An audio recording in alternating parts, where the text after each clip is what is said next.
One Saturday morning, I went to visit my friend Sherlock Holmes, but he already had a visitor. His visitor was a large man with a red face, small eyes, and bright red hair. "I see you're busy, Holmes. I'll come back another time," I said. "You came at the perfect time, my dear Watson," said Holmes warmly. "I thought you were busy," I said. "I am busy. Very busy," he replied. "I'll wait in the other room," "No," said Holmes, and he turned to the visitor. Dr. Watson helped me in many of my most successful cases, Mr. Wilson. I'm sure he can help me with your case, too." The large gentleman got up from his chair and said, "I'm very pleased to meet you, Dr. Watson." Then we all sat down. "I know you like unusual, difficult cases, Watson, and this case is very unusual. Mr. Wilson, please tell your story to Dr. Watson." Mr. Wilson took an old, dirty newspaper out of his pocket and began looking at the advertisements in it. I watched him carefully. From his clothes, I saw that he was an ordinary British shopkeeper. Holmes saw me watching the old man. He smiled and said, "I see you're trying to be a detective, Watson. Well, it's clear that Mr. Wilson was a workman in the past, and he also lived in China for some time. Recently, he did a lot of writing." Mr. Wilson was very surprised. "How do you know all these things, Mr. Holmes?" "You are right. In the past, I was a workman." "Your hands show it, Mr. Wilson," Holmes said. "Your right hand is bigger than your left. You used your right hand a lot." "But how did you know that I wrote a lot recently?" "I looked at the sleeves of your shirt, Mr. Wilson. The material of the right sleeve is much thinner. That shows you were writing at a desk." "And how did you know that I lived in China?" "You have a tattoo of a pink fish on your right hand. That tattoo is only done in China. You see, I like studying tattoos. And there is a Chinese coin on your watch chain." Mr. Wilson laughed loudly and said, "At first I thought you were extremely clever, but perhaps it wasn't so difficult after all." Holmes looked at me and said, Sometimes I think that it's better not to explain my methods, dear Watson." He turned to Mr. Wilson and said, "Did you find the advertisement?" "Yes, here it is," he said, pointing to it with his big red finger. It was an advertisement in the Morning Chronicle of 2 months before. "The Red-Headed League. Man needed for new job at League. Pay £4 a week. Work office-based. Job only open to people with red hair. Come to Red-Headed League offices, 7 Pope's Court, Fleet Street, London, at 11 o'clock Monday morning. Duncan Ross." "What does it mean?" I said, after reading this strange advertisement twice. Holmes laughed happily. "It's very unusual, Watson, isn't it? And now, Mr. Wilson, please tell us everything about yourself, your home, your work, and this Red-Headed League." "Well, I have a shop below my house at Saxe-Coburg Square in London. It isn't a very big business, and I don't make much money now. I only have one assistant in the shop. Luckily, he wants to learn the business, so he accepts half pay." "What is your young assistant's name?" asked Holmes. "His name is Vincent Spaulding, but he's not very young. He's an excellent worker, and he can make more money in another shop, but he's happy with me." "It's unusual to have an excellent assistant," said Holmes. "Tell me more about him." "Spaulding loves photography and spends a lot of time in the cellar developing his pictures. He's sometimes in there for hours, but he's a very good worker." "Are there any servants in your home?" "There's a young girl. She cooks and cleans the house. She, Spaulding and I are the only people in the house. My wife is dead, and I have no children. About 2 months ago, Spaulding came into my office with this newspaper in his hand and said, "I'm sorry, my hair isn't red." I asked him why, and he said, "Well, with red hair I can get an easy job and make a lot of money. Look at this advertisement. The Red-Headed League is a club for men with red hair, and it's offering a job to men with red hair. You should apply for the job. You have bright red hair." I asked him, "What's the pay?" He said, £4 a week, and you can easily continue working here. Well, Mr. Holmes, £200 a year is very useful to me, so I asked Spaulding for more information. He showed me the advertisement and said, "I've heard that the club's money came from a rich American, Ezekiah Hopkins. He was a strange man with red hair. He died and left all of his money to the Red-Headed League. The money is used to give easy jobs to men with red hair." "But thousands of men have red hair," I said. "I can never get the job." "No, Mr. Wilson," said Spaulding. "The Red-Headed League gives jobs only to people from London. Ezekiah Hopkins was born in London and he loved this city. Also, only men with bright red hair can get these jobs. The club doesn't accept men with dark red hair or light red hair. You can get the job easily." I decided to ask Spaulding to come with me to the Red-Headed League's offices, said Mr. Wilson. I closed the shop for the day and we went to Fleet Street. Spaulding was happy to have a holiday. Fleet Street was full of red-haired men, and Pope's Court looked like a basket of oranges. But few men had bright red hair like mine.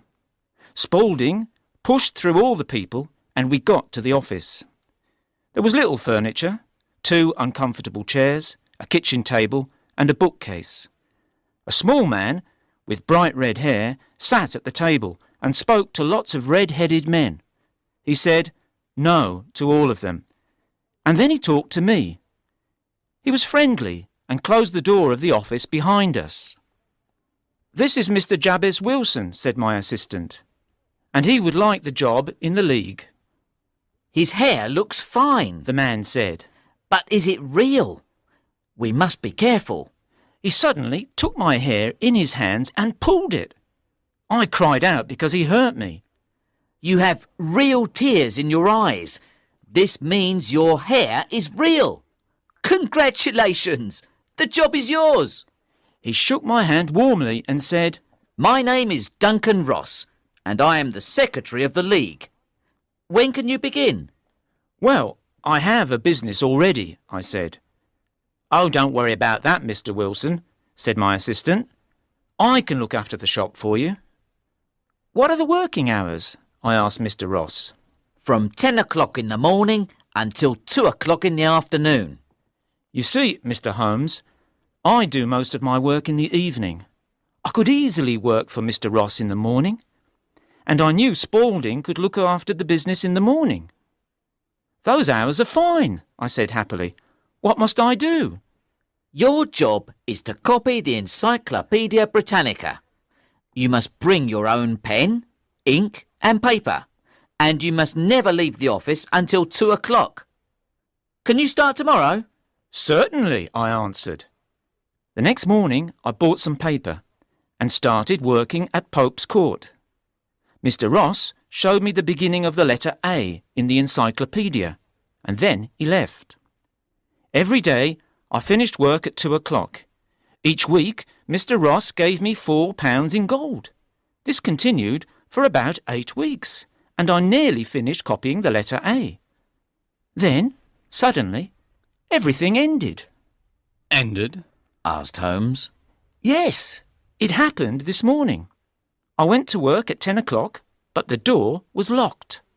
There was a notice on the door that said, 'The Red-Headed League does not exist anymore. 9th of October, 1890. Sherlock Holmes and I started laughing. I can't see anything funny. Said Mr. Wilson angrily. If you think this is funny, I'll leave. No, no. Cried Holmes. Your case is very unusual, but there is something a bit funny about it. Please, Mr. Wilson, continue. I asked the people in the building, but no one knew about Mr. Duncan Ross or the Red-Headed League. I was angry and confused. What did you do then? Asked Holmes. I went home to Saxe-Coburg Square and told Spaulding. He was surprised and did not know what to say. So I decided to come to you, Mr. Holmes, because I don't want to lose £4 a week. This is possibly a very serious case. Said Holmes. Of course it's a serious case. I'm losing £4 a week. You can't be too angry, Mr. Wilson. The League paid you £32 for 8 weeks' work, and you learnt many things about the letter A in the encyclopedia. Now, I'd like to ask you some questions. When did Vincent Spaulding start working for you? About 3 months ago. What is he like? He's small but not thin, and he moves quickly. He's about 30 years old and has a white mark just above his eyes. Holmes was suddenly excited. A white mark? He cried. And does he have little holes in his ears for earrings? Yes, he does. Said Holmes, sitting back in his chair. Well, Mr. Wilson, I want to think about this case. Today is Saturday. On Monday, I'll have an answer.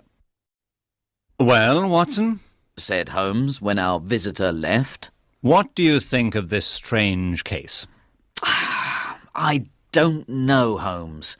It's very mysterious and confusing, Yes, I agree. replied Holmes. I must work hard on this case. What are you going to do? I'm going to smoke my pipe. Please don't speak to me for 50 minutes. Holmes sat down in his chair, closed his eyes, and started smoking his old black pipe. Holmes is probably sleeping, I thought. But then he suddenly jumped up and put his pipe down on the table. There is a concert of classical music at St. James's Hall this afternoon. Holmes said. Let's go and listen.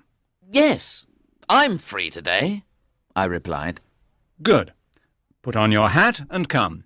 I want to have some lunch first. We went to see Saxe-Coburg Square. It was quite poor and ugly.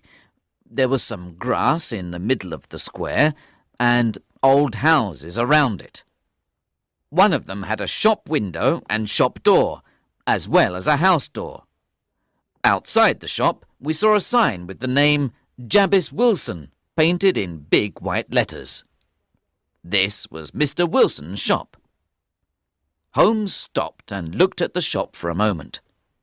Then he stood in front of the shop and hit the large stones of the street with his walking stick. Finally, he knocked on the shop door.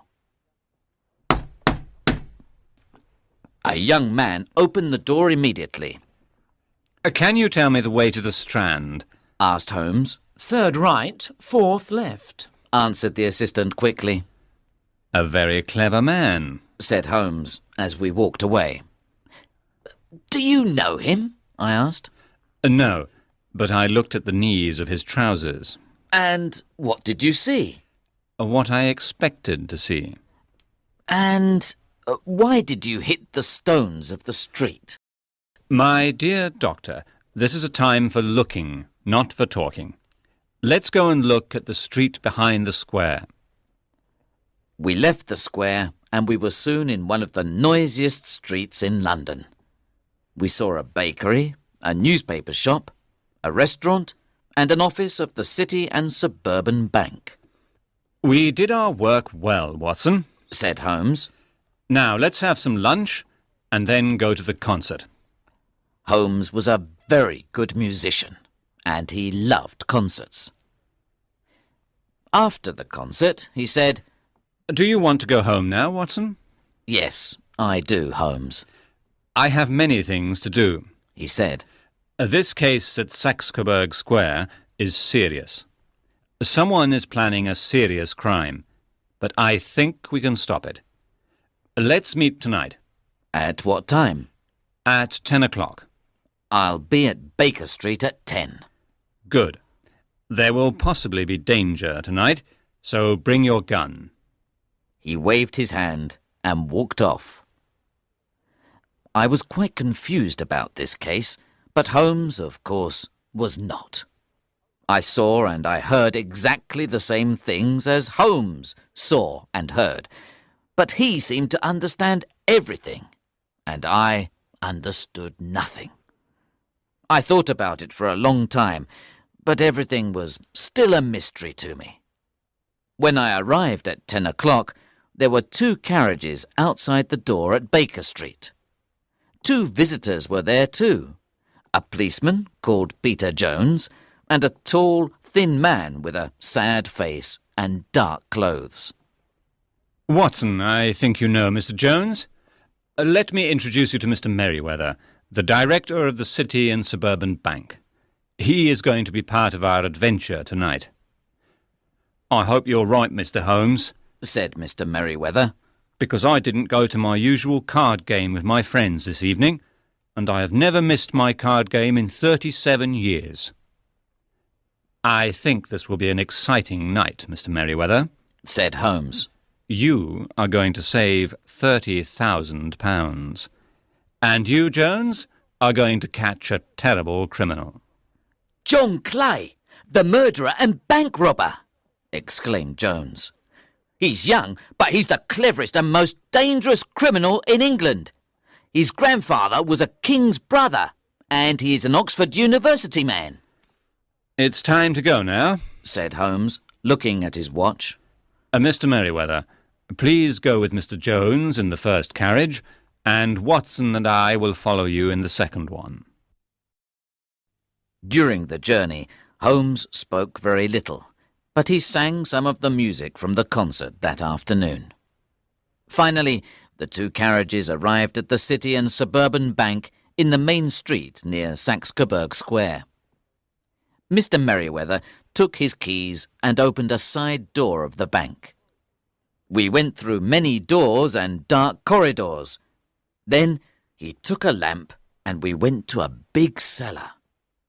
There was a strong smell of earth, and there were a lot of big boxes on the cellar floor. The ceiling looks strong, said Holmes, holding up the lamp. The floor is strong too, said Merriweather, hitting it with his stick. Oh dear, it sounds empty. Please speak quietly, said Holmes. The thieves must not hear us. Please sit down on one of those boxes and don't say or do anything. Mr. Merriweather sat down silently. Holmes put the lamp on the floor and took out a magnifying glass from his pocket. He carefully looked at the cracks between the large stones of the floor. We probably have 1 more hour, said Holmes. The thieves can't do anything until Mr. Wilson is in bed. Then they'll work very quickly. Well, Watson, I'm sure you understand that we're in the cellar of one of London's biggest banks. Mr. Merriweather is the director of the bank, and he'll explain the situation to you. You see, Dr. Watson, it's our French gold, the director said very quietly. Inside these big boxes, there are £30,000 in gold coins. That is why the worst criminals are interested in this cellar. Gentlemen, now we must wait in the dark, said Holmes, turning off the lamp. Suddenly, everything was black. They will soon be here, he continued, so we must hide behind the boxes. When they come, we must be ready to act quickly. These are dangerous men. If they shoot at us, Watson, you must shoot at them. I put my gun on top of a box, and I was ready to shoot. There is only one way for them to escape, Holmes continued. through Wilson's house and into Saxe-Coburg Square. Did you do what I asked, Jones? Yes, Mr. Holmes. 3 policemen are waiting outside Mr. Wilson's house, said Jones. Very good. Now we must be silent and wait, said Holmes. We waited for an hour and a quarter, but in the dark it seemed much longer. My legs and arms were tired. Suddenly, I saw some light through the cracks in the floor. Someone pushed up a big stone, and a white hand appeared. The light became brighter, and a face appeared. It was Mr. Wilson's assistant. The young man looked around and then climbed up into the cellar. He helped another man to climb out of the hole. Both men were small, and the other man had bright red hair. Holmes ran forward and caught Mr. Wilson's assistant. "Jump down the hole again, Archie," cried the assistant. The other man climbed down quickly. Mr. Wilson's assistant had a gun in his hand, but Holmes hit it to the floor with his stick. You don't have a chance, John Clay, said Holmes. "I know, but my friend escaped." There are 3 policemen waiting for your friend outside Mr. Wilson's house, said Holmes, smiling. "Oh, really?" John Clay answered calmly. "You did everything perfectly. Well done, Mr. Holmes." Well done to you, Holmes answered. Your idea of the Red-Headed League was new and unusual. Give me your hands, said Jones to Clay. I'm going to put handcuffs on you now. "Don't touch me with your dirty hands," cried Clay. "I am the grandson of a king's brother. You must say 'sir' and 'please' to me." All right, sir, said Jones, smiling. Please come upstairs with me, sir. We can call a carriage, sir, and take you to the police station. "That's better," said Clay. He smiled to the 3 of us and walked away quietly with Jones. I don't know how to thank you, Mr. Holmes, said Mr. Merriweather. This was certainly an exciting night. You stopped one of the biggest bank robberies in history. This was a very interesting case, and I enjoyed it, said Holmes. In the early hours of the morning, Holmes and I returned to Baker Street. You see, Watson, Holmes said, drinking his cup of tea. The reason for the Red-Headed League was very simple. Clay and his friend Duncan Ross wanted to get Mr. Wilson away from his shop for several hours every day. But how did you know that they were planning a bank robbery? I asked. Well, Watson, I thought of the assistant's hobby, photography. We knew that the young man spent a lot of time in the cellar developing his pictures. Mr. Wilson described Vincent Spaulding to me, and I knew immediately that he was John Clay, the famous bank robber. Clay was doing something in Mr. Wilson's cellar. He was in the cellar for several hours a day for many weeks. And what was he doing? He was digging a tunnel to another building. You were surprised when I hit the stones in Saxe-Coburg Square with my stick. Well, I wanted to know if the tunnel was in front of the house or behind it. Then I rang the bell. I didn't go into the shop because I only wanted to see Spaulding's trousers. The knees of his trousers were dirty with brown earth. When I discovered that the City and Suburban Bank was behind Mr. Wilson's house, I suddenly understood everything. But how did you know that the robbery was tonight? I asked him. My dear Watson, they closed the League office because they weren't interested in Mr. Wilson's work anymore. So I knew the tunnel was finished, and they had to use it soon. Saturday night was the best time for them because no one could discover the robbery until Monday morning. So I knew the robbery was tonight. You solved this mysterious case beautifully, Holmes, I said. Thank you, Watson. Well, at least this case wasn't boring.